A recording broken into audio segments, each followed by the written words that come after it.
नमस्कार, आप देख रहे हैं सच पत्रिका न्यूज और मैं हूं बालकृष्ण शुक्ला। क्या कानून के रखवाले ही कानून को ताक पर रखने लगे हैं? क्या बहरोड थाने की हवालात अब टॉर्चर रूम में तब्दील हो चुकी है? कोटपुतली बहरोड जिले से एक ऐसी खबर आई है जिसने खाकी पर लगे दागों को और गहरा कर दिया है। एक तरफ 12 लाख का चेक बाउंस का मामला और दूसरी तरफ पुलिस पर लगे 3rd डिग्री टॉर्चर के संगीन आरोप। विधायक से लेकर मुख्यमंत्री तक इस मामले की गूंज पहुंच चुकी है। आखिर उस रात थाने में क्या हुआ था? क्यों एक पीड़ित को आत्मदाह की चेतावनी देनी पड़ी? देखिए हमारी यह विशेष रिपोर्ट। मामले की शुरुआत होती है बहरोड के गांव माजरी कला से। पीड़ित यशवंत यादव का आरोप है कि बहरोड सदर के गांव बोंद निवासी अमित सैनी के साथ उनका 12 लाख रुपए का लेन देन था। इसके बदले अमित ने चेक दिया था जो बैंक में बाउंस हो गया। आरोप है कि रात्रि को बहरोड कोतवाली के थानाधिकारी विक्रांत शर्मा के निर्देश पर पुलिस यशवंत के भतीजे उम्मेद को घर से उठा लाई। उम्मेद को रात भर हवालात में रखा गया और जब अगले दिन यशवंत यादव थाने पहुंचा तो उन्हें भी वहां बैठा लिया गया। आरोप बेहद गंभीर है। यशवंत का कहना है कि थाने में एक प्रॉपर्टी डीलर की मौजूदगी में उन पर दबाव बनाया गया कि वे जमीन का फुल पेमेंट एग्रीमेंट साइन करें। जब उन्होंने मना किया तो शुरू हुआ बर्बरता का वो खेल जिसने इंसानियत को शर्मसार कर दिया। आएगा विक्रांत शर्मा का, वो मेरे को 2-3 बार कल फोन किया था कि थाने आ जाओ आप। अगर क्या बात है, बोला तेरा कुछ हिसाब किताब है ना, इससे बैठा के करवा देंगे। को मतलब टॉर्चर कर रहा था, बोली से गालियां दे रहा था। तो मैं सोचा कि भाई यहाँ तो पार नहीं पड़ेगी। वो बोला मांगता है पैसे, मैं साहब मांगता हूँ।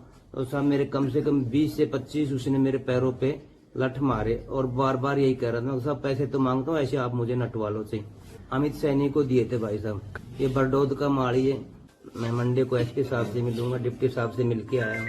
नीमराना एएसपी को सौंपे गए ज्ञापन में बताया गया कि पीड़ितों के हाथ पैर बांधकर उन्हें डंडों से बेरहमी से पीटा गया। इस घटना की खबर मिलते ही बहरोड विधायक डॉक्टर जसवंत यादव ने कड़ा रुख अपनाया। विधायक ने तुरंत अपने बेटे और जिला क्रिकेट संघ के अध्यक्ष मोहित यादव को अस्पताल भेजा।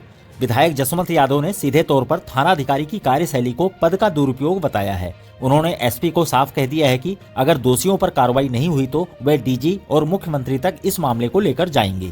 के अंदर एसएचओ साहब ने बुलाया था और बुला के उनके ऊपर जो वो बता रहे हैं कि उन्होंने जाति की और अच्छी तरह उनको पीटा बिना कुछ कारण के, बिना कुछ केस के। हर किसी के लिए कानून एक है, चाहे वो कोई भी हो, चाहे वो एसएचओ हो, चाहे और कोई भी पदाधिकारी हो। किसी को कोई हक नहीं बनता, अगर उन्होंने गलत किया तो उसको उनकी सजा मिलनी चाहिए। रविवार को बहरोड क्षेत्र में आक्रोश का माहौल था। युवा उद्योगपति सुशील यादव के नेतृत्व में सैकड़ों भाजपा कार्यकर्ताओं ने नीमराना एएसपी कार्यालय का घेराव किया। कार्यकर्ताओं का साफ कहना है कि बिना किसी ठोस कारण के मारपीट करना जनता के विश्वास को तोड़ना है।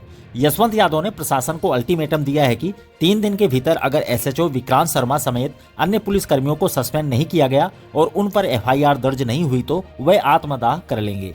हालांकि नीमराना एडिशनल एसपी सुरेश खींची ने इन आरोपों पर कहा है कि मामले की जांच की जा रही है और पुलिस अपना पक्ष भी रख रही है। किया और उसके साथ मारपीट की, ये आरोप पुलिस के ऊपर लगाए हैं।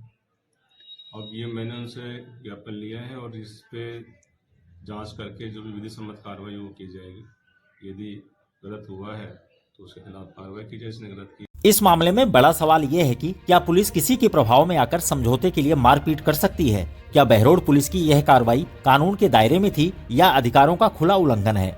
हम आपको इस घटनाक्रम से जुड़े हर अपडेट आप तक पहुंचाते रहेंगे। इस मामले में आपकी क्या राय है? क्या आपको लगता है कि पुलिस पर कार्रवाई होगी? अपनी राय नीचे कमेंट बॉक्स में जरूर दें। यदि आपको हमारी खबरें पसंद आती है तो वीडियो को लाइक करें, चैनल को सब्सक्राइब करें और अधिक से अधिक शेयर करें। दोबारा मिलते हैं इसी तरह की दूसरी ताजा खबरों के साथ। नमस्कार। न झुकेंगे न रुकेंगे, जहां सच छुपाया जाएगा वहीं से उठेगी ये आवाज। सच पत्रिका न्यूज, सबसे तेज, सच और सटीक खबरें।